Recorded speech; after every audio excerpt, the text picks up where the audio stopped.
All right. So I am live on Instagram, YouTube, Facebook, and TikTok. So I'm going to go ahead and go over changes. So, as you know, the inauguration happened on Monday. And when it happened on Monday, President Trump signed many executive orders focusing on many of those executive orders, more than 10, focusing on immigration. And those now has kicked off the major changes in immigration. So I'm going to go over that and then talk about potential solutions that can help you to get protection. All right. So now the first thing that you need to know is that there is something called expedited removal. So you know now that ICE raids are happening across the country. Hi there on Instagram. Nice to see you. ICE raids are happening across the country now in major cities like Chicago, Denver, LA, Miami, Boston, Washington, D.C., among others. And along with that comes the risk of expedited removal. This has been a major change that has become reality because now expedited removal has always been there. However, expedited removal was limited to only certain immigrants within 100 miles off the border. However, the executive orders have now expanded this nationwide. That means that anybody who is found without their papers, who have been here for less than 2 years, face possibly expedited removal. That means no due process. That means that they pick you up and they take you to the facility and then they put you straight on a plane without court hearings. The government has a right to do that, but previously it was within 100 miles. And if you showed that you were in the country for less than and more than 2 years, you had to go through due process, meaning you had to stay to go through the process, a process where you can ask for relief. When it comes to expedited removal, they do not care about relief. They're not giving you a chance to request relief. So it's very, very important that you understand that now this risk is nationwide. So what I would say is make sure that you understand the risk of traveling by plane. If you don't have your current visa, you don't have your current papers, they could stop you at the airport. They can ask you questions. They can ask questions anywhere now, at any point. They can ask questions at your train station. They can ask questions at different locations. So it is very, very important that you understand that risk. What I would say to do to give yourself the chance to fight any kind of expedited removal, to let them understand that you are entitled to due process, is make sure that you do have documentation showing that you have resided in the United States for more than 2 years. Right? Make sure that you can show that information. That may be tax returns, that may be identification that you've had in the States.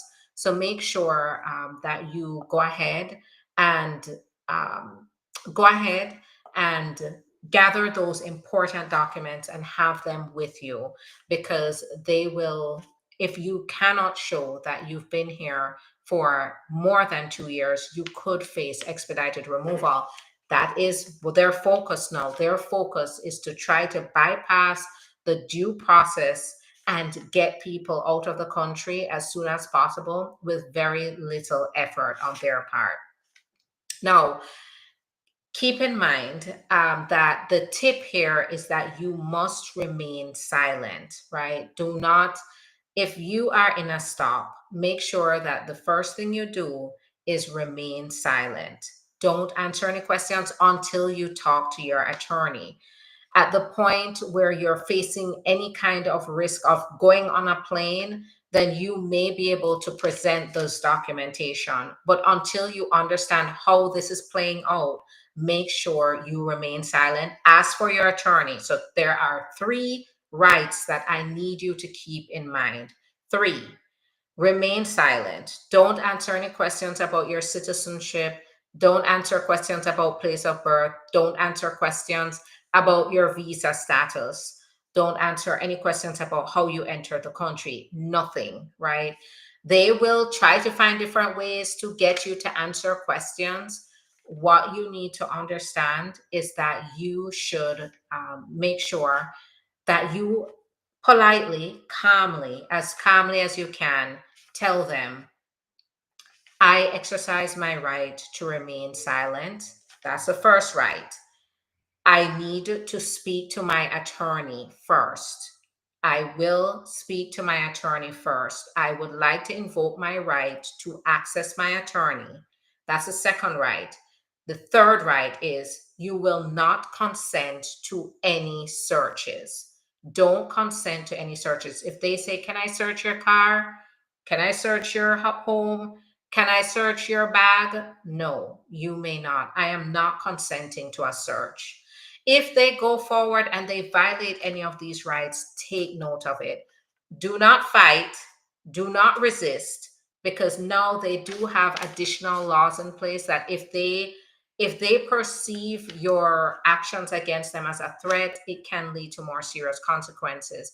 So I would say remain calm, stay as pleasant as you can be under the circumstances, and politely let them know that you are exercising your rights. You're exercising your Fifth Amendment right to remain silent, your Fourth Amendment right to decline a search. They need a warrant, right? They have to go get a warrant to go do any kind of searches of your belongings, your property, and sometimes they can search you incident to any kind of detainment or arrest, but they cannot search your vehicle, they can't search your belongings without consent.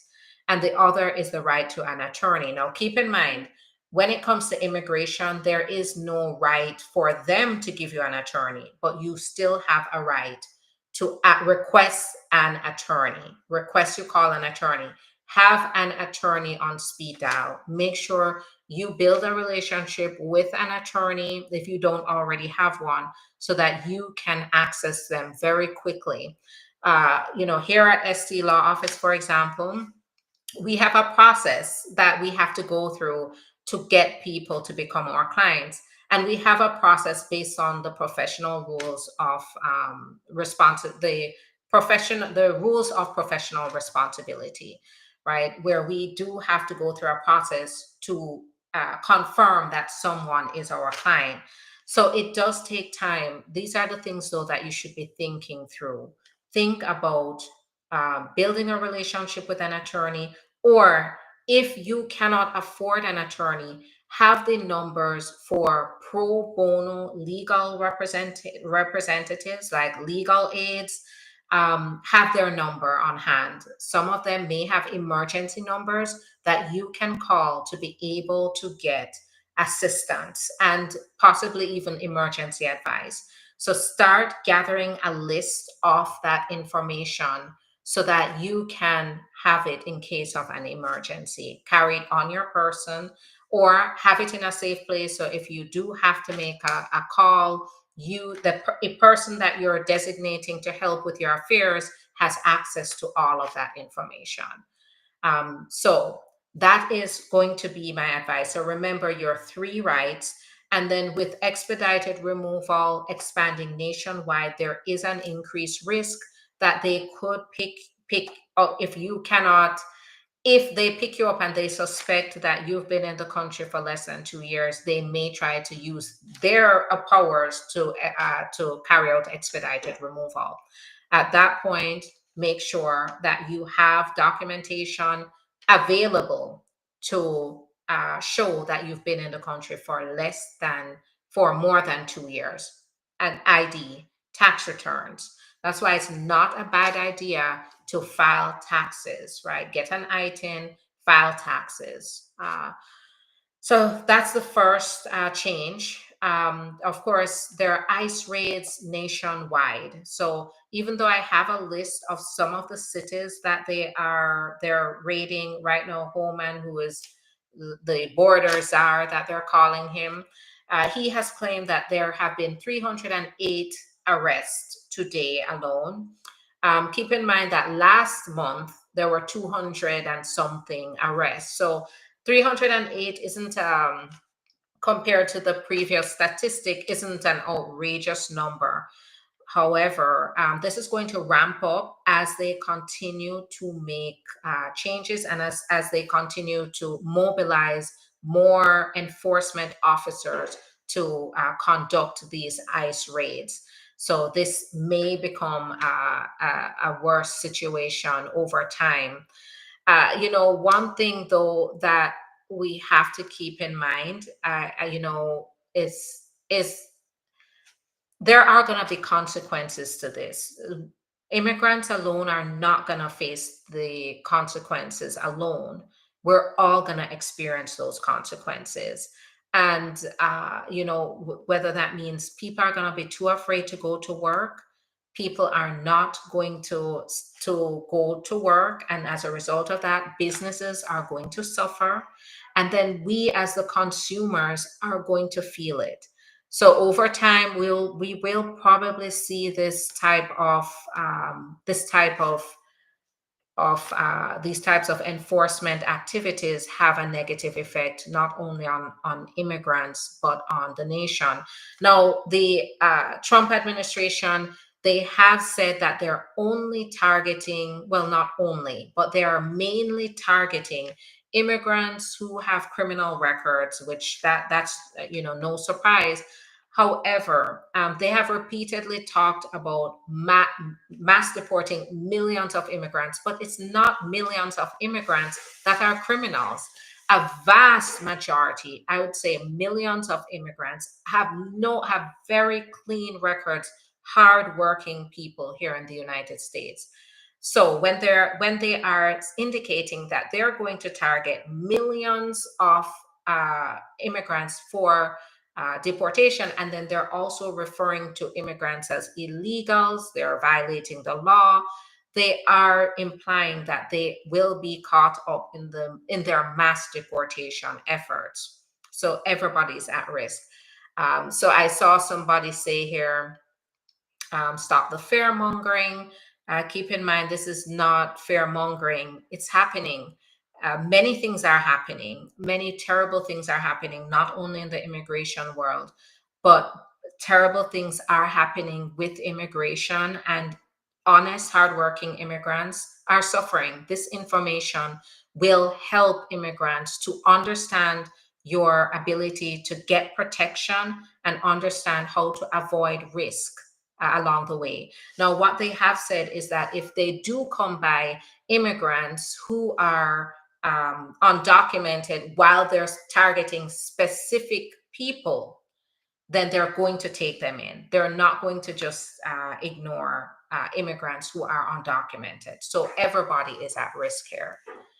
All right. So we have, and all of this has been kicked off by the executive orders that Trump signed on Inauguration Day. Now, I want to just quickly do a summary of these executive actions. So we have, as I talked to you before, the citizenship, birthright, ending birthright citizenship. We already have 22 states that have sued the government, defending the constitutional right of birthright citizenship. So we're going to see this play out in litigation. They're probably going to request an injunction, which is like a hold, because in the executive orders, Trump has issued directives to the agencies starting February 19, 2025, to not issue any proof of citizenship for babies who are born to mothers who are either on temporary visas. So if you are a mother, you gave birth while being on a visitor's visa, while being on an H-2B visa, while being on an H-1B visa, while being on an O-1 visa, while being on an E-2 visa, any of those temporary visas, and the other parent is not a citizen, and they refer to the other parent as the father in the executive action. If the father is not a citizen or a permanent resident and the mother is on temporary status here, that baby starting February 19, 2025 will not be seen, recognized as a US citizen, will not be issued papers. And if that mother, when that mother goes home, the baby has to go with her. However, without proof of citizenship, the baby's born here. Baby hasn't been born anywhere else. So what will happen to them? Because, for example, I was born here in the United States. I grew up in Jamaica. I had what was equivalent to a green card in Jamaica. I could have applied for citizenship. I could have applied for citizenship in Jamaica.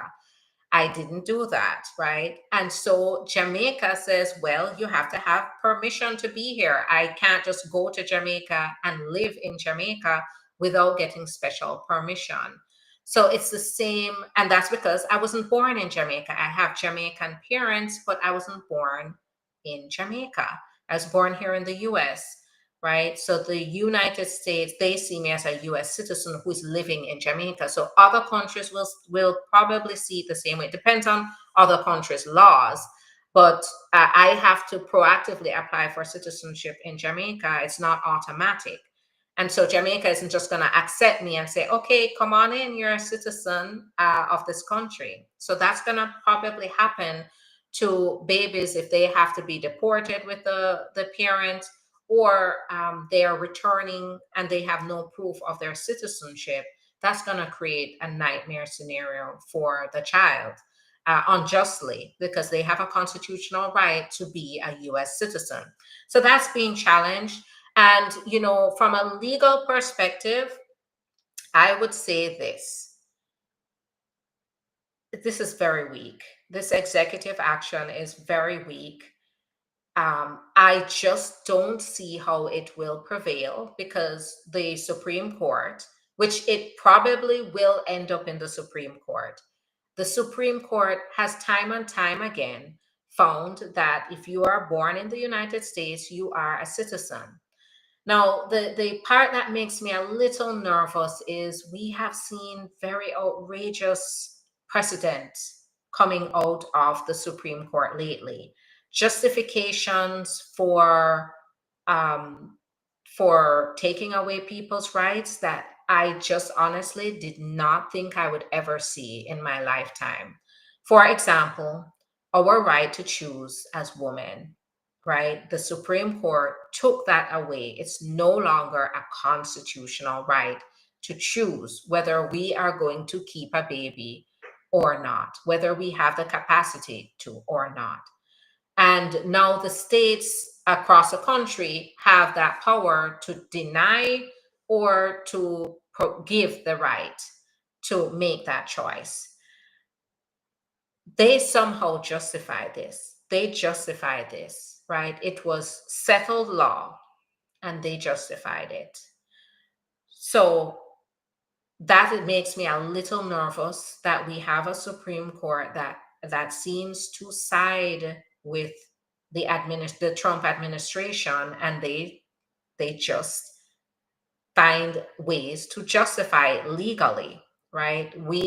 For example, we now have a president, and any president that comes into office, they are immune for any actions that they can say they have done in the name of the president, right? They are now saying that the president can get away with anything. And this is why we have a felon who is in office now, because of something like this. So that makes me a little nervous that we are going to we're going to have to go through it. But based on precedent, the court should find on the side of the when you're born in the United States, you are a citizen. All right. So The next thing is that they are going to militarize the border. So that means they're sending the military to the border. And I believe they've already been deployed. They have already been deployed to the southern border. So we're going to see it's like a militarized zone right along the border. So it's that has traditionally they do not deploy the military for domestic issues, and that's what we're seeing here. And that could mean a clash between the civil the community and the military. It is a scary picture to see the military involved in what is really a civil issue. So, but that's the reality of it. Now we're going to be seeing visa vetting. When I say that, we are going to see what we saw previously. We are going to see extreme vetting. That means they're going to put more efforts into. They're going to put more effort into background checks, ideological perspectives of the person to determine whether the person that's trying to enter the US is going to fit within the ideological and cultural perspective of the United States. We have yet to see what that's going to look like. But that is what's going to happen. Under visa vetting, we're probably going to see certain countries being banned again. So they have raised of course, the Muslim ban. We'll probably see the Muslim ban coming back. We will also probably see other countries being banned, and they described those as countries that raise additional security risks. So we have to see what that's going to look like. It may be even they may even ban, while I have not seen that, and I haven't seen it as a proposal in the executive orders. They are going to write more detailed policies that are going to talk about who they're going to ban and what they're going to look for. Some of those may be to require visa bonds so that now people have to pay a bond to get into the country. And also, we might see certain countries that are not even Muslim, majority Muslim, being banned just based on maybe the history of entry. If citizens coming in have a high rate of overstay, they may start to ban those countries, those citizens of those countries, from getting visas. Or we might just see the visa rate, denial rate, go up substantially for those countries. During the last administration, that's exactly what happened. The approval rate was was very small. Was the denial rate was very high for certain countries. So we'll have yet to see what the visa vetting means, but that is coming, and that means that they're going to be a lot more stringent on issuance of visas. Now, we are also going to be seeing the border wall coming back. We have seen the reversal of enforcement priorities. Now, if you've been following me, you know that I've talked about enforcement priorities. If you are not a national security risk, if you didn't recently enter the country, illegally over the border, if you are not a priority, or you're not subject to expedited removal, if you're not a threat to national security, public safety, as in you have a criminal record or there's something on your record that indicates that you're a national security, you were not going to be detained. However, that has been reversed. And when I detained and deported, right, they were not going to make it a priority. They could always, exercise their right as a government to do that, but it was not going to be their priority because they have to choose. They have limited resources. They have to choose their priorities. That has been reversed, and the priority really, they're still going to focus on immigrants who have criminal backgrounds, so they have an offense on their record, and also immigrants who have um, orders of removal already with no other relief. So um, that's the reality of it. But keep in mind that they will go ahead, and if they find you without your papers, they will go ahead and you will be caught up in their operations anyway. So they're not leaving you behind because you have a clean record. If you don't have your papers, they're going to take you in. But once again, this is going to have severe consequences, because what I think there is hypocrisy going on. And the hypocrisy is the very restaurants that we go and eat in, the hotels that we go to sleep in, the resorts that we go to enjoy, the food that we eat, the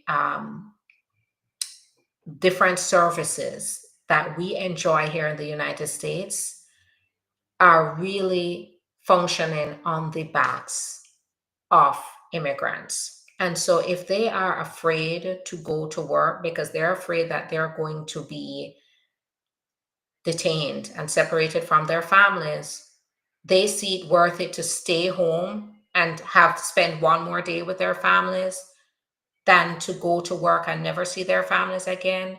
That means that we're going to have businesses starting to suffer. As a matter of fact, it was in the news that I believe construction companies in certain states like Arizona and Texas are raising the alarm. Go figure, because I can tell you those very same people, those construction companies, the farmers were the same ones that voted for this. And now they're saying they don't want this. Go figure, right? But this is what's going to happen. We are going to see the effects of this. All right. Then just going to quickly go through some other changes. The Remain in Mexico policy is coming back. That means if you're trying to get asylum, they're going to make you stay in Mexico, stay outside of the country, and then call you in for a day to be able to seek asylum, like go to a hearing or an interview to see if they're going to grant you asylum, and then you have to go back if they deny you. Cartels have now been categorized as terrorists, and what that means is if they are seen as terrorists, it then enables the president to exercise the emergency powers that they have to fight the terrorists with the military. Now, the risk of this is that we have diplomatic issues going on. For example, there was floating around about the Trump administration considering a soft invasion of Mexico. So if they see the cartel as a threat, as terrorists, then the administration can use that as a justification to possibly send the military right over the border to go after them in some cases. And that is going to create tensions with Mexico. Mexico has already stated they are a nation, an independent nation. They cannot, United States cannot just enter their country to go after people without their permission. So he is closing the southern border, so drastically reducing the number of immigrants that can come in. And that's going to remain in place until they can evaluate what's going on, whether it has stopped or whether it's an ongoing problem. They're going to increase enforcement agents, and they have suspended the U.S. refugee admissions program. So that means that those who were outside of the US going through a refugee process to come into the US as a refugee to escape their country, escape conflict, they will not be able to come. As a matter of fact, it also was on the news that they canceled the flights of those that were already approved and were supposed to come into the country. So that is what's happening. There's a lot of chaos now. Now, here's what I want to tell you. This is happening, but none of this takes away your ability to apply for relief. And that's what I do for my clients. If my clients have been the victims of trafficking, so for example, if you can show that you have been the victim of trafficking, then it is an exception to deportation, right? You have to go through your process to get relief. VAWA allows you to get your work permit, and that gives you protection. The U visa as a victim of crime, and yes, asylum. Asylum is going to be restricted, but for now, asylum is still an option under certain circumstances. May not be at the border, but if you're already here and you've been here and you fit the criteria and qualifications, that is still an option. The work permit provides you protection. The bona fide determination letter gives you protection. The bona fide letter, prima facie letter, it provides you a certain amount of protection because it shows that you have a process in place. So these can offer you, so it's not too late. It's not too late to evaluate what your options are. They are still there. Now, I do see there is something else.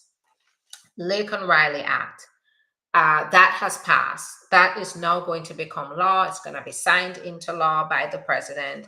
It is very disturbing, and I do anticipate there are going to be challenges to it because there are due process concerns. That when I say due process concerns, I mean they're saying the Lycan Riley Act says that if you have been accused, so not even if you've been arrested, which means you've been accused, or convicted for petty theft, any kind of theft offenses, there is a mandatory requirement. There is a requirement for mandatory detainment. This is not ICE exercising their discretion, stating, well, this it was just shoplifting. Shoplifting is on the list, by the way.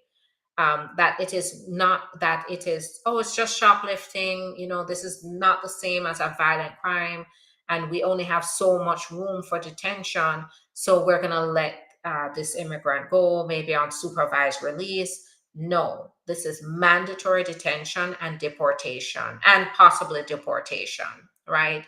So it is a very dangerous law, and they pass it without hardly a thought. So you are at risk if you do have any kind of theft convictions on your record. You are at risk. And keep in mind, I was on live with my colleagues here at the law firm, and we talked about that. If you're going to purchase anything from the stores, do not use the self checkout. Because self checkout does put you at a higher risk of being accused of shoplifting, because sometimes when the machine skips an item and then they see that, they can accuse you for shoplifting, and that means you are arrested and you have to fight that in court, but you may not even get the chance to fight it in court because the law now requires detention if you're even accused of the crime. So that's a Lincoln Riley Act. Also, there is another a bill that is going through as well, the HR 30 bill, that focuses on domestic violence. So domestic violence by undocumented immigrants, and they have expanded the definition of that, the definition of the domestic violence, to include coercive acts. That means not necessarily physical violence. So same as VAWA. When I apply for VAWA relief for my clients, they don't have to face physical violence. They could face coercive type of violence and abuse, and that still qualifies them for VAWA. Well, that is what they have now said in this case. Someone who's accused, an undocumented immigrant who is accused of subjecting a U.S. citizen to that, is going to face post deportation. So they're going to be deportable. So a lot going on. So now here's the thing. If you're here, get schedule an appointment. You can always schedule an appointment with the office. You can go to the link in the profile, link in the description of the videos, schedule your appointment, or you can call the office. And the office will be more than happy to help you to schedule appointments with our attorneys. There are options available, even if you're here without your papers. If you adjustment of status in certain cases, there's VAWA, there's a T visa if you've been the victim of trafficking. And when I say victim of trafficking, it means were you in a situation where you were forced into that situation because of the acts of somebody else? They told you that if you don't do this, then this bad consequence is going to happen. And out of fear of the bad consequence, you unwillingly did what they wanted. This could be sex acts. This could be sexual acts in the workplace. This could be your intimate partner who is trying to force you to work for them or do sex acts for them. And this could be employers, right? If an employer threatens you, say if you leave, they're gonna get you reported, or if you demand your payment, they can report you, or if they stop paying you, or if they promised you something that got you to start working and you found out they were lying to you to get you to work. These are all examples of trafficking. So it comes in different forms.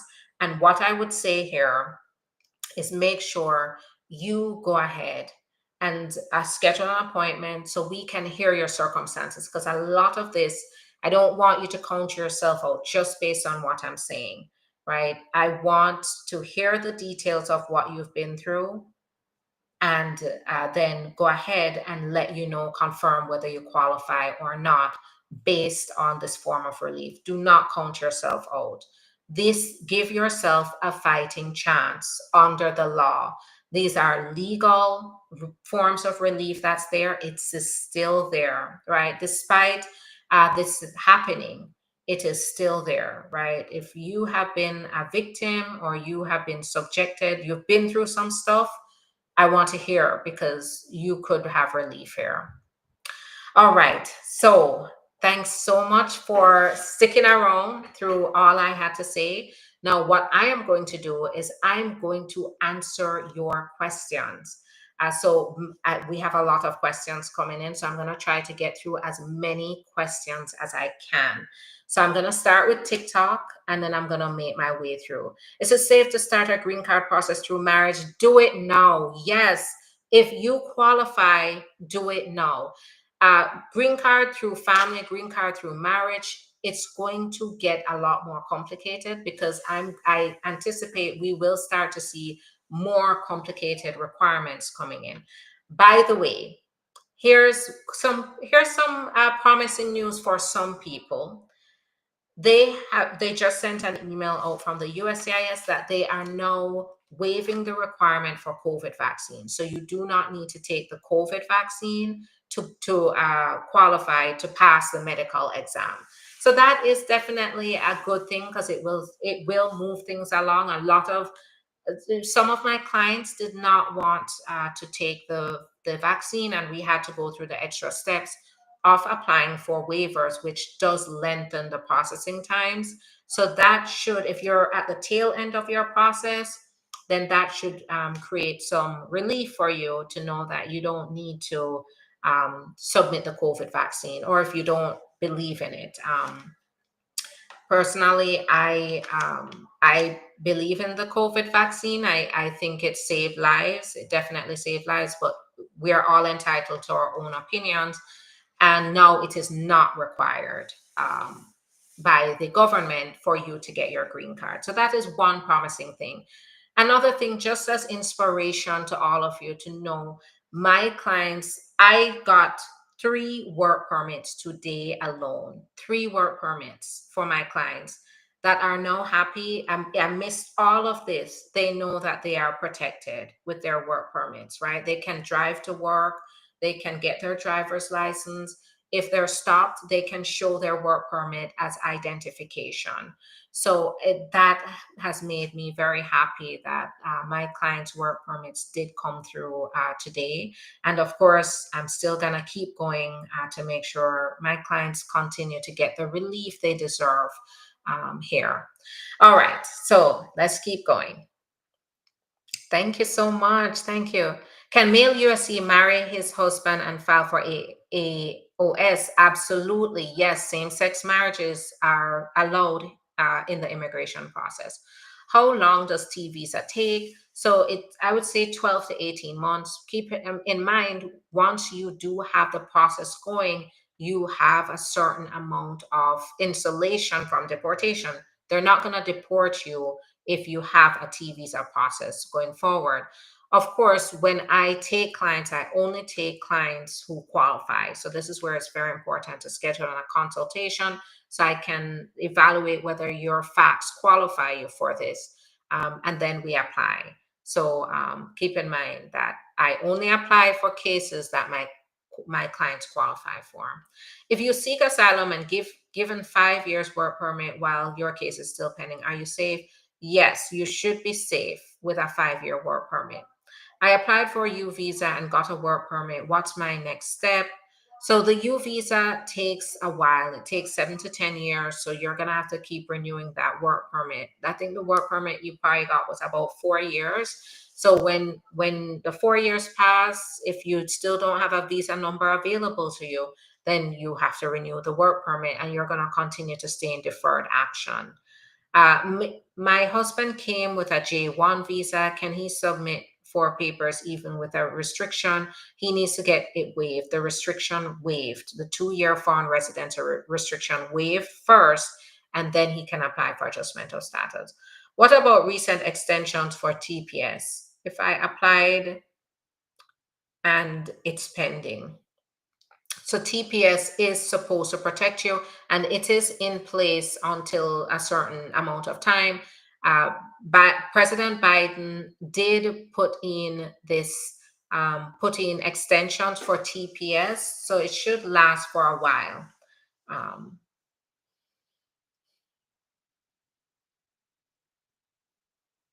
It's discouraging. Is it worth it? U.S. citizen here, husband isn't. Should I apply? If you qualify for relief, go ahead and apply. I don't know your case though, so that's where you need to make sure you speak with us. 21 in summer, mom has TPS. Can we petition for adjustment of status?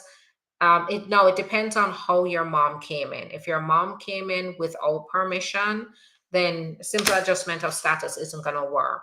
However, if your mom came with a visa and then got TPS, and then you turn 21 and you're going to be a citizen, then yes, that should be fine. Can a male USC marry his husband? Yes, absolutely. I have a request for a green card and a case number. Could I go get my license? So not just with the case number, you do need to have your work permit in most cases. And now some states do allow driver's license.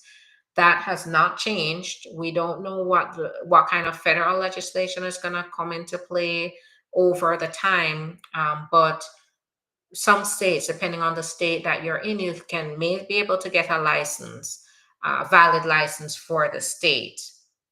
Um, Otherwise, you can't just take the receipt number from the green card application to get a driver's license in many states.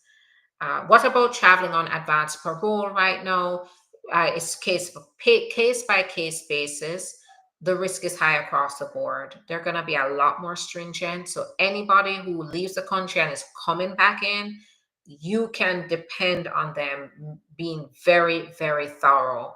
And that can be nerve wracking because if they find something that they want to use to justify denying you entry, they can. I would say the risk is very high right now. Consult your attorney, but I'm erring on the side of stay put until you get your green card. Will the USCIS processing move faster? Probably not. It's very unlikely it's going to move faster. The reason the immigration system is backlogged now is from the last Trump administration. So we will not be seeing processing times move faster because they're going to implement more steps to processes that will make these longer. I filed I-130 1 year ago, consular. What if I move to the US and change my status to do it faster? So you can't be very careful with this. If you come into the country with the intention to adjust status, they will fine you for fraud. So, usually what happens, people visit and then they change their minds and apply for adjustment of status. You also have to be very careful about whether your priority date is current. You don't want to come here and apply for adjustment of status and not, if your a priority date applies, not keep that, not have a current priority date. That can be disastrous.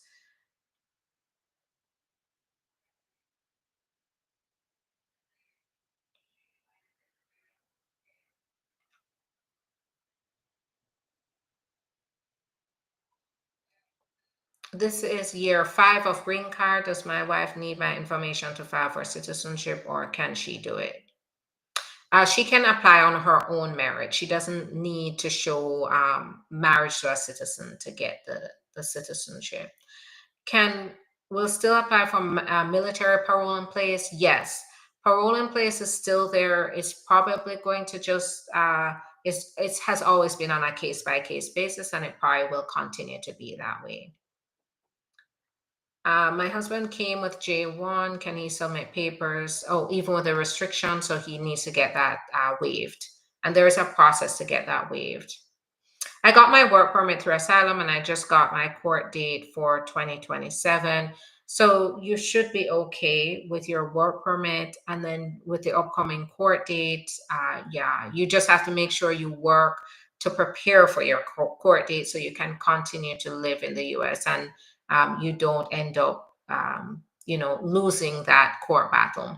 If you qualify, but it's going to be interviews, tell so I'm not sure. I think you're talking to someone else. My I'm 4 days away from my 2 year anniversary. My progress shows 2 weeks. Do you think I will get the green card soon? It depends. It depends on what your case type looks like. Can male USC marry? Also, I answered that. Um, Number, please. So if you scroll to the top of TikTok, you'll see my identification at the top, and you will see the number 561-405-4889. But go to the home page, profile page, you'll see it there as well.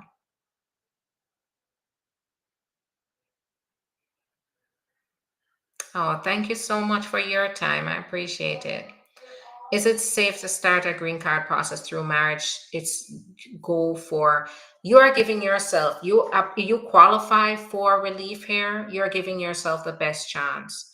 If you don't qualify, who the Trump administration, who they're targeting, are those who do not qualify for anything, who are here without your papers. So if you're sitting here and you haven't checked whether you qualify for something, and you're actually disempowering yourself, because to sit with nothing and wait for a increased risk of encounter with ICE means that it's going to be too late. By the time they come and pick you up, it's a lot harder, right? It's a lot more stressful. So you want to make sure you understand your options and get on it. If you qualify, apply. That's how you get protection. There's no way around it. That is how you're gonna get protection.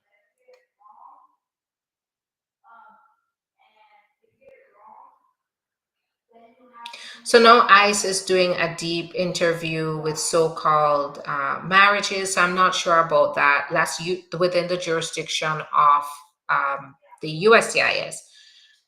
So no. One thing I do want to mention too, by the way, is that they in the mass deportation operations that they're doing, they can now go into schools, they can go into churches and places that were originally seen as safe havens, like shelters. So just keep that in mind, right? That there's the risk is high everywhere, and just be mindful of your surroundings. Hi, I just filed for marriage green card. How long should I wait to take it? Oh, how long should it take? So right now, 10 to 12 months is what I'm seeing. During the administration, it was a year and a half to 2 years. It got that long to get it. I have a question. If my child was molested, can I file, get in touch with us? I'm so sorry that happened. If that happened, you may qualify for relief, you and your child. So important you get in touch with us. To schedule that appointment right away. Absolutely, it can qualify. If I overstay my visa, my US citizen son will be 21 in October. Can he still help? Yes. As long as the law is there, he can help. Um,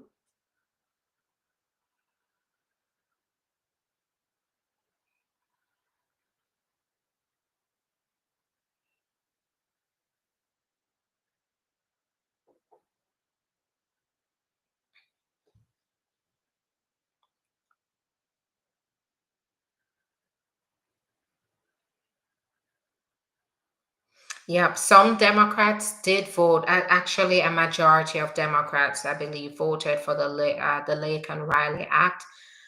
So these are really bizarre times where we're living through, especially when it comes to immigration. So, but with that, comes the consequences we all are going to be facing as this plays out. What if you overstay? You don't want to marry to get your green card. What can be done for that person? Schedule an appointment. We need to talk to you to see if there's any other options for you. What happens if an undocumented person married a green card holder? Unfortunately, it doesn't qualify to help you to fix your papers here. That green card holder has to become a US citizen first. The descendants of ex-slaves have birthright citizenship. So yes, you're right in that there was a Supreme Court case law that then made sure, because before slaves here in the United States were not seen as citizens. And then eventually the Supreme Court found that if they're born in the United States, they are US citizens. So this is trying to take us backwards, except it's focusing on immigrants. I tell you, every few decades, we find a group of people to persecute. And right now, it's the immigrants, right? Immigrants have always faced some form of persecution, I think decade after decade after decade. Um, but I think in my lifetime, this is the worst I've seen it.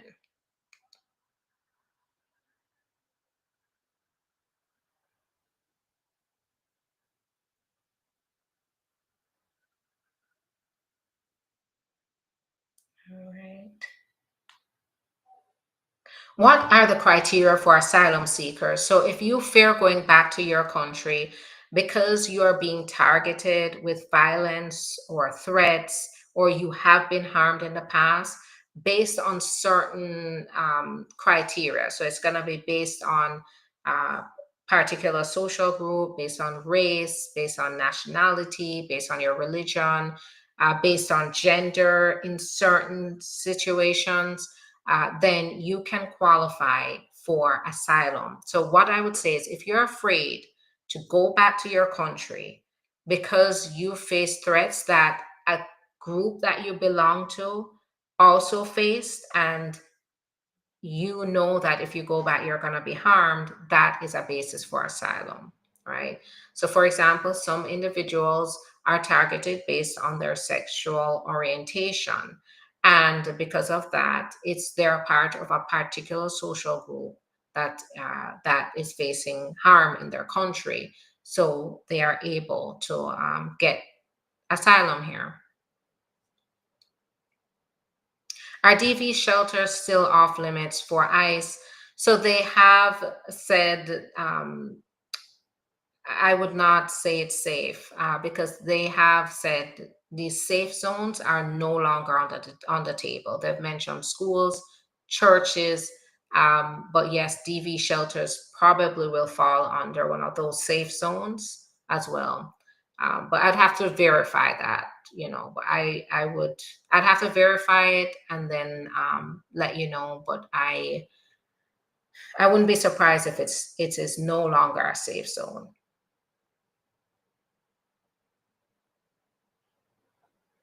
All right.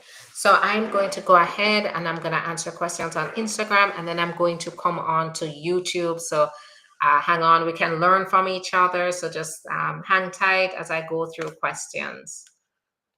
Do you think traveling by air is okay? No, it's definitely not okay if you're at high risk for an encounter with ICE, then you need to think about your risk of definitely the risk is higher traveling by plane. Do you think I can travel by air if I have a pending asylum case? If you have your work permit, then you should be fine. Your work permit is a valid identification that shows you have a pending process. If you don't have your work permit, I would say you don't want them to, detain you and ask questions later because that could happen.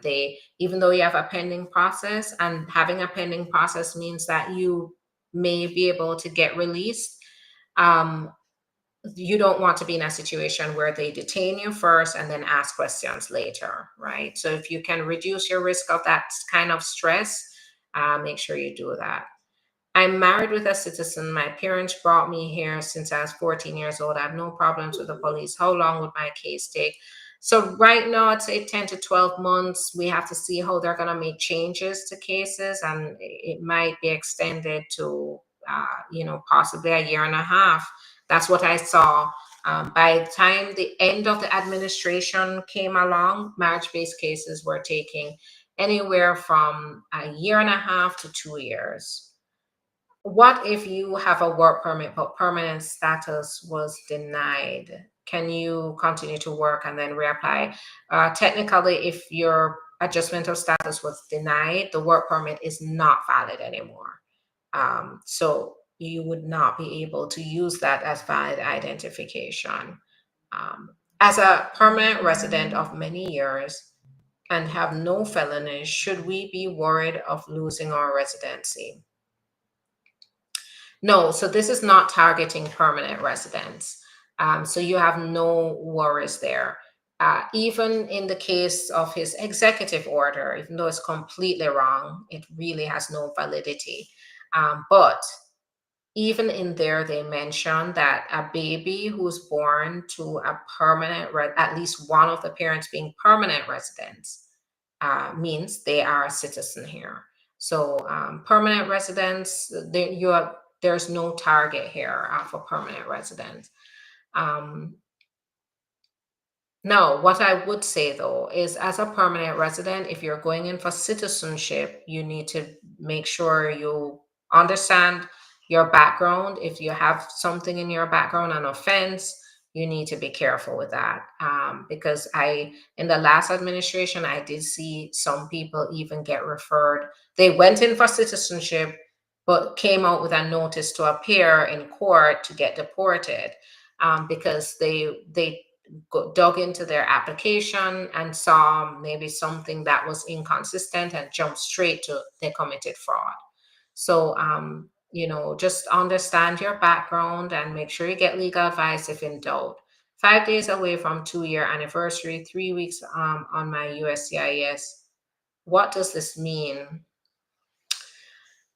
So that status checker with the time it is very unreliable. Hello, how do I schedule an appointment? Go to the link in the profile. It will lead you to Linktree where you'll see to schedule your own appointment. You'll also see to go to the website. You can call us as well. So there are multiple ways you can do that.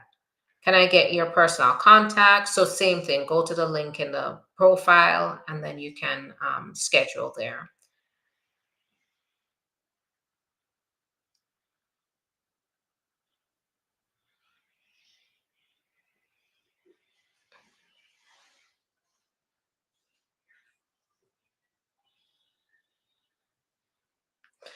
I am did asylum, biometrics pending, did biometrics and waiting for EAD. Am I subject to deportation? Um, no, no, you're not a target for deportation because you have a process that you're going through. So right off the bat, no. If something changes in your case, that they always have the ability to examine that. But right off the bat, you're not a target, right?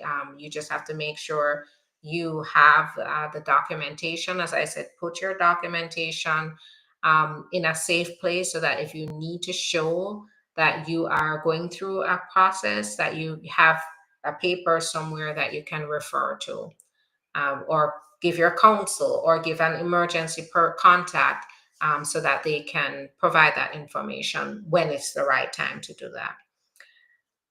I received my green card, but it came with an error, and I did an I-90 to replace. And my biometrics was 17th of December, but still haven't received my new one. It could take up to a year and a half for that new one, unfortunately.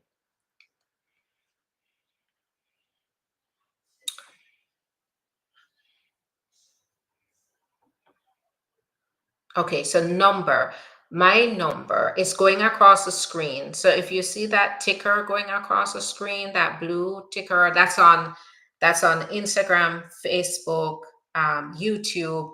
You see a ticker going across, the phone number is right there on the screen. Call that number. We're 24/7. So we have a 24/7 number. Now, yes, if you spoke to us and you qualify for relief, it's time. Okay, it's time.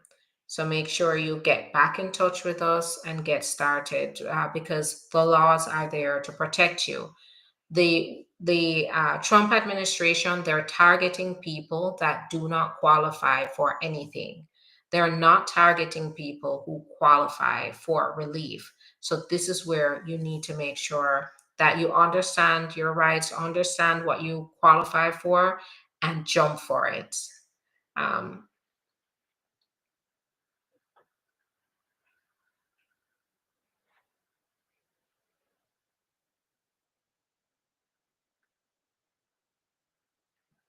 There seems to be a change in the I-485 form. Yes, we're probably going to be seeing a lot of changes. I know they were changing it every minute.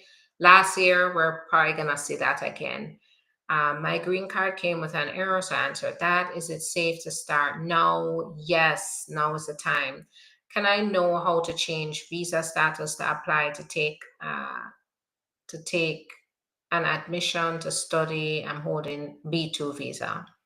So that's a process where you have to do a change of status, and it depends on your timeline, because there can be problems going during the wait time to get to the F1. So that's a whole discussion that has to happen in a consultation.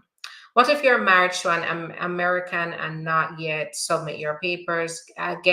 Start working on those papers, get it in, because you're really not protected until you can file those papers.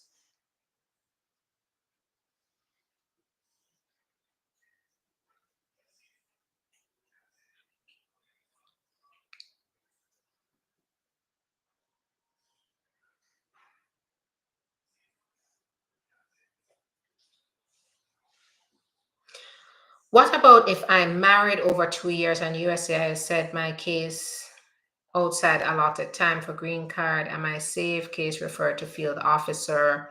So it's pending. So yes, you're not gonna be a target here. And you just keep in mind that even though you don't have official status, it's important for you to have all of those documents in one place And by the way, if you have your work permit, you're good there as well. So I don't know if you have your work permit. Now, another thing is if you have your work permit, renew your work permit. You can renew your work permit if the time is taking longer than usual. What if someone who come through the border married to a soldier? Then there's the PIP. So the military PIP parole in place that can give you special permission that would allow you to do adjustment of status. Get in touch with us. We've done that for our clients, and our clients have ended up really happy. And that's still in place. So give us a call. If I start this month or next month, okay, so that's about, so I would say start as soon as possible. Start as soon as possible because you need to also give attorneys, give me time to work on your case. After Homeland receive your application for green card through marriage, how long before I get my work permit? So right now it's about 3 to 6 months.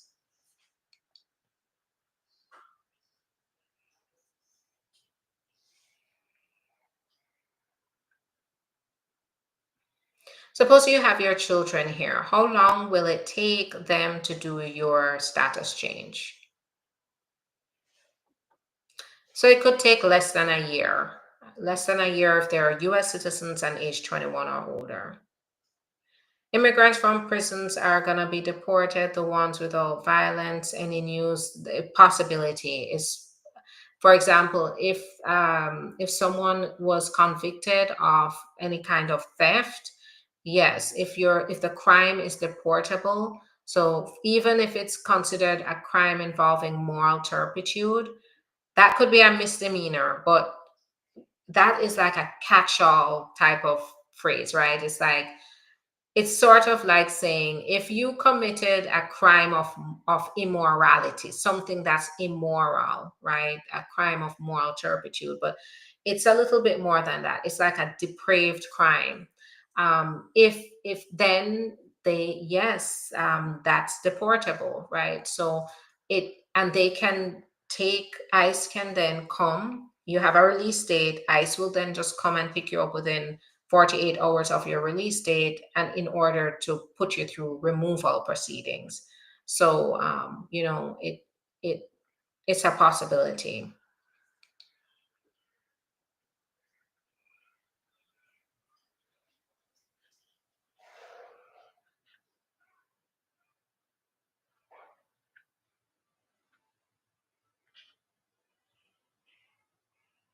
How long overstay can you get adjustment of status? So if you overstay, normally you can't get adjustment of status. However, there are some exceptions, and the exceptions include cases that I work with. So if you're married to a US citizen, if you're the parent of a US citizen who's 21 or older, if you are the son or daughter of a US citizen under 21 and unmarried, if you're applying for VAWA, then an overstay isn't going to be held against you. And even with VAWA, they don't look at even your entry unless you have a permanent bar related to multiple entries. But with VAWA, you can apply without permit if you even came and you can't show how you entered the country. So it just depends. But overstaying is not going to get you adjustment of status. So definitely don't do that. Don't say, I think I'm gonna overstay, but I just need to know how long I need to overstay before I can get adjustment of status. That's not gonna work, right? You're gonna find yourself in some trouble. How do you show proof of that? So I'm not sure. It must have been something I was talking about.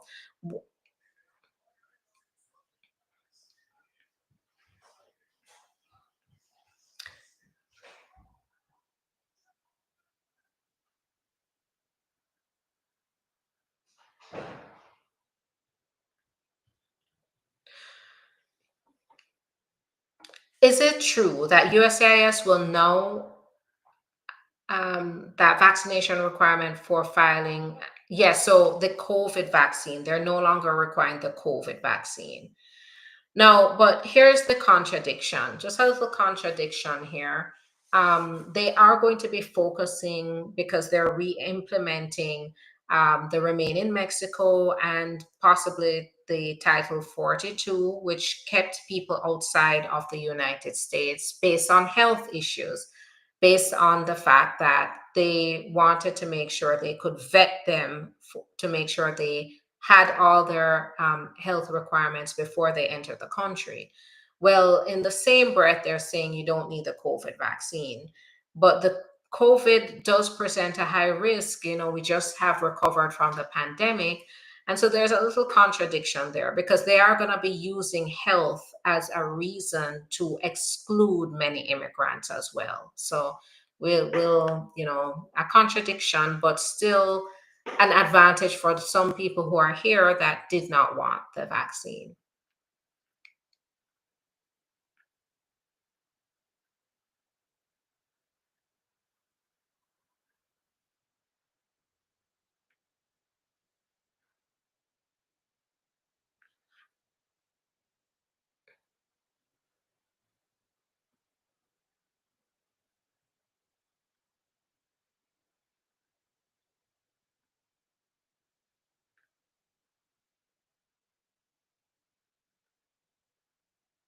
I'm just scrolling through to get questions.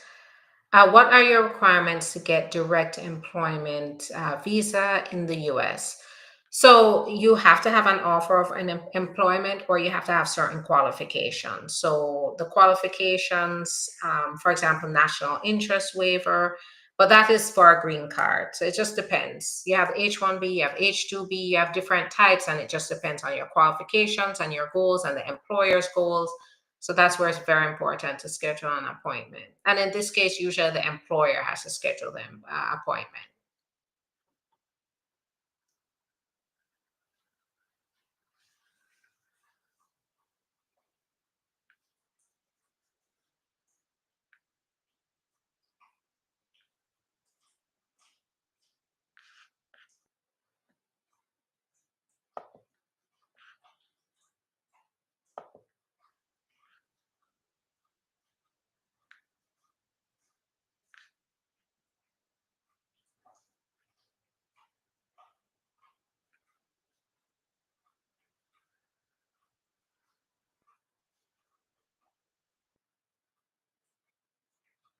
So are the babies who are already born gonna be born?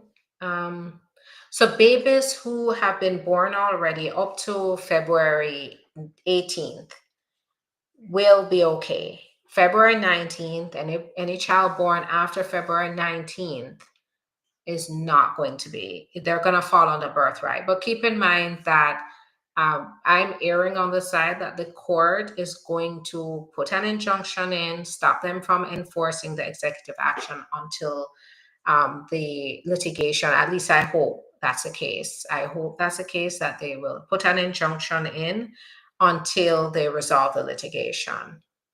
And that could go up to the Supreme Court. What happens if you're waiting on your green card over 2 years and all documents submitted? USCIS said processing time for green card is outside allotted time and case referred to field officer. Sounds like they're moving it along. So you may get your decision soon. I had a criminal record 15 years ago, but have been a good lawful person since. Would I have to worry when applying for citizenship? So usually with citizenship, they look 5 years back to see if you've been a person of good moral character in the last 5 years. Not to say they won't look at 15 years back, but they usually hold the last 5 years against you to decide whether you do have a good moral character or not. Whenever there are criminal offenses involved, you need to talk to a lawyer. I would say, that's the rule. They look 5 years back. They can look at 15 years because it depends on the severity of the crime. So get a lawyer because we need to look at your facts. So if you want to schedule with us, let's do that. What if you have a work permit and a non-criminal person? What will happen to that person? You have a work permit, so you're fine. A valid work permit, so a valid current work permit is fine. How can we get ITIN? I've been trying to get one, but I can't. So it depends on whether you qualify. So we do provide help our clients to get ITINs. I am an acceptance agent, so an IRS acceptance agent. So I'm able to certify your identity and submit an application for an ITIN. So you can always give us a call and then just let them know you want the ITIN, and then they will sign you up to be able to start that process. Now, why can't you get a one? If you already had a social security number in the past, or you're supposed to qualify for one, then you will not qualify for an ITIN. So we'd have to talk to you, and we have a quick evaluation process that, and it's a free evaluation to see if you qualify for the ITIN. So go ahead and call and just let them know, and we can look to see whether you qualify. Can I ask questions? Yes, I hope you did ask questions. Can I travel using my AP, no criminal record, and I have US citizen child? Consult your attorney. It's the risk is very high right now to travel. So I'm not saying, I'm not your attorney, can't give you personalized legal advice. I can't give any legal advice on here personally.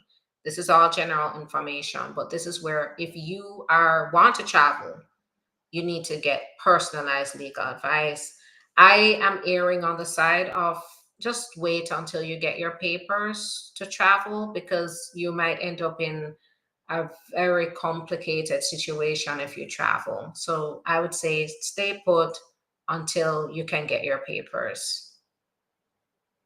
Really need to worry. So, I'm in the business of finding solutions, and these are worrying times for sure. These are stressful times, yes.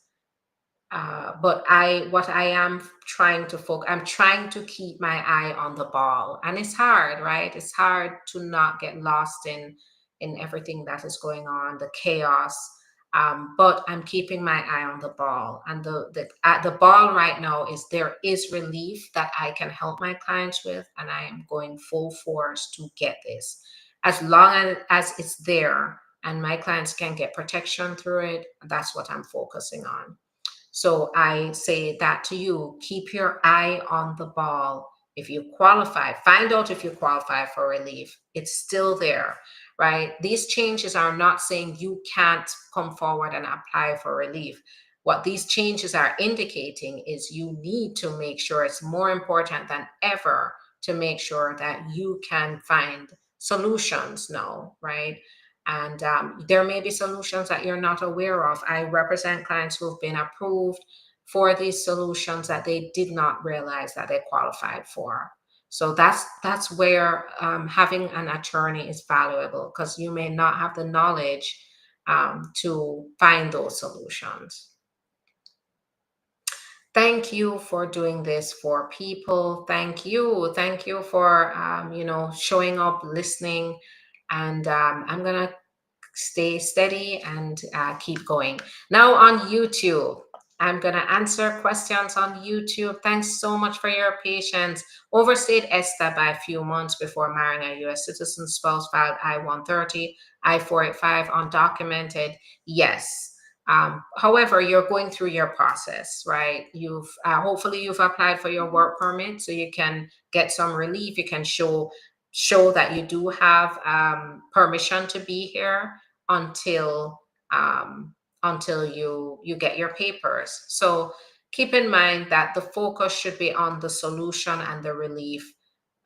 Yes, it's important for you to understand that you face a higher risk, but you're taking the steps to get the protection, and that's what's important. Let me see. What about with people who have been here for 5 years and has withholding of removal, no criminal record? So you've gotten relief already. Withholding of removal is not, a judge has said you have permission to be here, because you will face certain harms if you go back to your country. So they're not focusing on people who have withholding of removal. They're focusing on people who don't have any options, their number one priority is criminal people with criminal records or people with past deportation orders, but they are not taking it off the table to detain anybody else they find without their papers. But they're not saying they're going after people with withholding of removal, right? That is relief. You've gotten relief from deportation.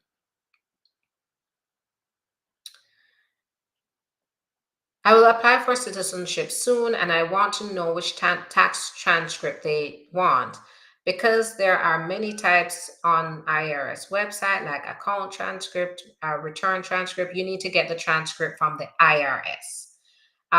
So make sure you get your tax return transcript, right? That's the one that they want. If you get the tax return transcript, then you don't need your W-2. Now, keep in mind, I'm not your attorney. I'm not giving legal advice, but this is general information. Always verify this because it's very important you get that right. When you're taking these documents in, you don't want any delays. So, but you're supposed to get your tax return transcript. What about with people who have been here? So I answered that. National emergency prevents injunction. So the national emergency isn't necessarily related. So the birthright citizenship does not talk about a national emergency. The ending birthright citizenship only refers to the citizenship issue. So the two are not commingled there. Rates, yes to schools. So I'm not. Yeah, so schools and hospitals are the risk are at risk for raids. So be careful. It's possible for ICE to raid elementary and high schools. Yes. Um, I mean, it's not going to look good, and I have yet to see any confirmed reports of this happening. I can imagine how difficult and traumatic it would be to children, to teachers, especially when you have the violence that the schools have to face, the risk of violence every day that schools have to face already. And then to see these agents coming in, it can be scary. So we'll have to see if that actually plays out because it's just, I can see where it would be really a nightmare, especially, an optical nightmare as well. So it wouldn't look good for them and it could cause public outrage. Why do I mean, it's already outrageous, but to see it would definitely create an different level of outcry. Why do some T visa applications not get bona fide determination? So they started the official bona fide determination August 28th. And for those before August 28th, they are they're trying to make a decision on the case. If they review the case and then they're like, okay, they need more information, then they're going to issue a bona fide. But otherwise, they're trying to clear those cases before August 28th with a decision. So that's the main reason. If they don't approve a bona fide, it may be because they found something in the person's background that they can use their discretion to say they're not going to issue a bona fide. So it might be a past deportation order, might be a past criminal record, and so they exercise their discretion not to give the bona fide.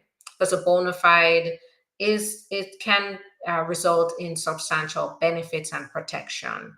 Can someone eligible for T visa if employer take the work 7 days a week and doesn't give the SSN benefits? So schedule an appointment. I know you've asked this repeatedly, but this alone isn't going to tell us whether you qualify for the T visa. If you're not getting benefits you're entitled to, is certainly a red flag. But we have to talk to you to figure out, whether all the facts, totality of the circumstances lead to T visa.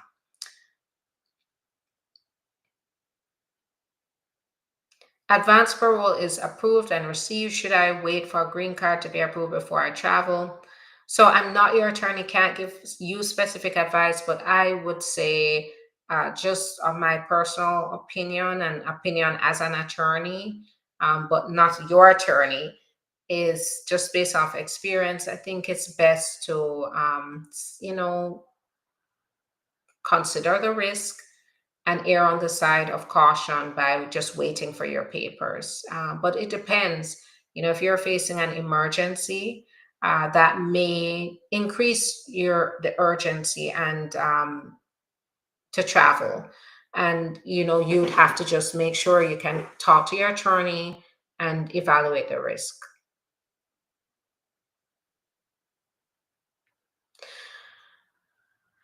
So here it says, somebody said here, which I shouldn't even give it the time of day, but I think it's important if anybody saw this statement to understand that says undocumented immigrants don't have rights here in America. Not true. And as I said, if you ever get stopped by police or ICE, you should be exercising three of your rights. One, right to remain silent. Two, right to decline any searches, right? They have to get a warrant to do any searches. You're not going to consent to any searches. And three, you make sure you request your attorney. Make sure you request an attorney. And then make sure you have on your person a list of attorneys. Make sure, or your the number for your attorney.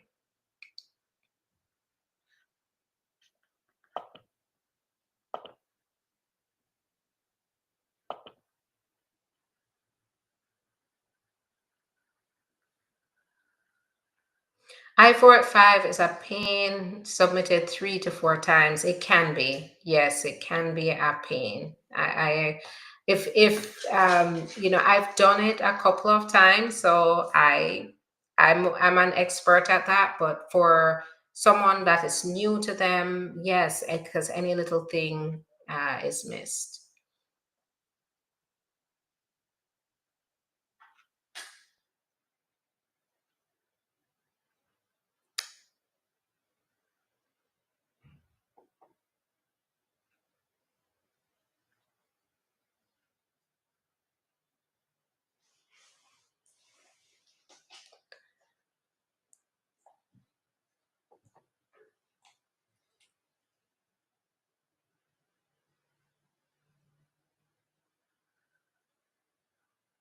So USCIS has scheduled a biometrics fingerprinting appointment for my dependent at ASC, USCIS NYC. However, my dependent currently resides in another country. You need to let them know. So when that happens to us, we let them know. So we contact them and then they send us the information for our clients to get their biometrics done in their country. Can someone eligible for T visa if employer? Okay, so you need a consult.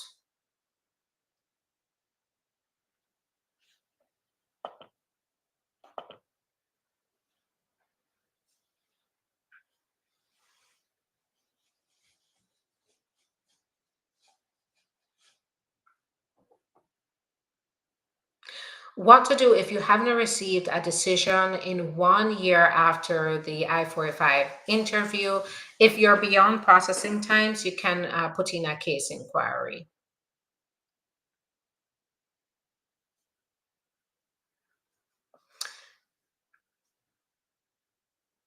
After I finish my master's degree, I have work permit. Can I travel back to my country? You should be able to, yes, on your F1. However, if your country ends up on some kind of ban, then traveling, for example, colleges were telling their students get back into the country right away before the inauguration because of the risk of possibly travel bans. So you have to be careful. Just depends. Um,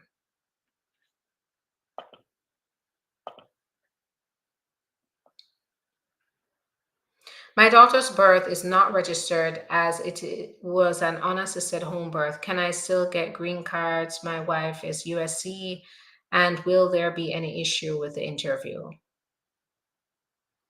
So make sure you get your documentation for your daughter. Um, yes, you would still be able to get your green card through your USC spouse, depending on how you enter the country, though, would have to say that.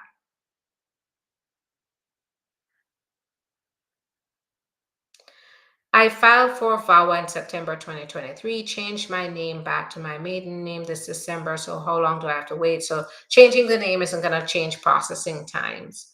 I've renewed my work permit about 8 months ago. I received extension letter.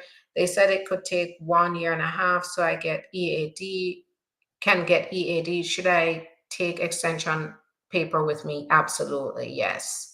Absolutely, with your expired card. Have your expired card and the extension at the same time. What's going to happen if I don't wait for physical present and file I-485 for green card through asylum right after granted asylum? So it's not, you're not going to get it. You have to wait for the physical presence requirement. How long does it take to get a marriage work permit? Um, so it takes 3 to 6 months right now. What to do if my husband has been here over 30 years. Unfortunately, he crossed illegally, but I'm a US citizen and we have kids. Is it too late to get help? So schedule an appointment. We'd want to hear what's going on and get the facts here, and then we can determine whether he qualifies for any kind of relief. My father is American and is neglectful of his duties of giving me my papers and ran from his responsibilities, and I'm below the age of 21. So that could possibly be VAWA. We'd want to talk to you first, though, to figure out what's going on in your case. Are you in the United States? Are you outside of the United States? Did you have a relationship with your father previously? So we'd have to see all of that first.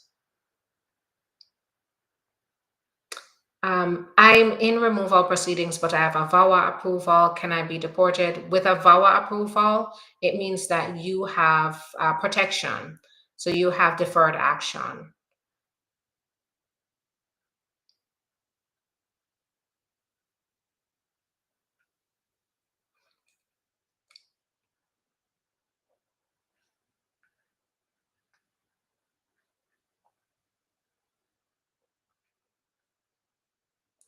All the check-in ICE cases are gonna be called. Have a friend who has deportation letter and she goes to the check-in as judge made this final order. What are her chances? She needs to consult an attorney. The ICE check-ins, it could, it just depends on what's going on in their particular case. So I would consult an attorney to figure out what's going on and then to understand what the possibilities could be.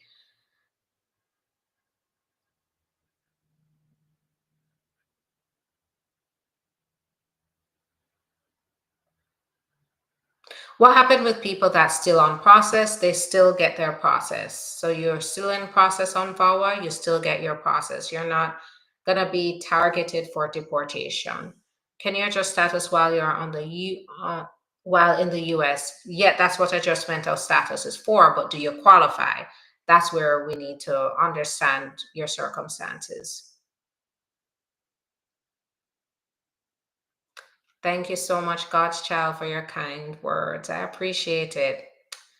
If you do not have your green card, you cannot sponsor another person. No, you can't. I mean, for example, the T visa, our clients' relatives can come with them, but it just depends on what you're applying for, whether, to see if relatives can go along with you.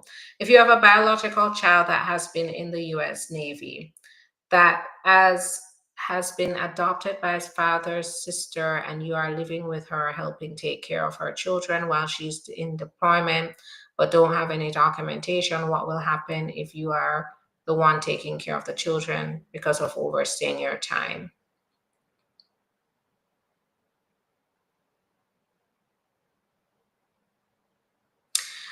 So this seems complicated. If she legally adopted your biological child, that means that they can't sponsor you.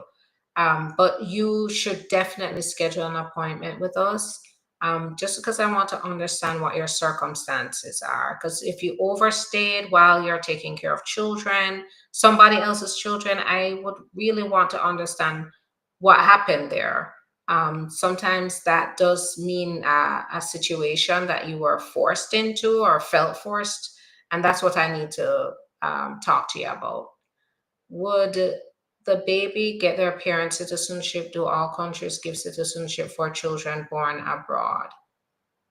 Yeah, yes, there's certain criteria that they need to meet. So, but yes, the baby can get the citizenship, US citizenship of the parent.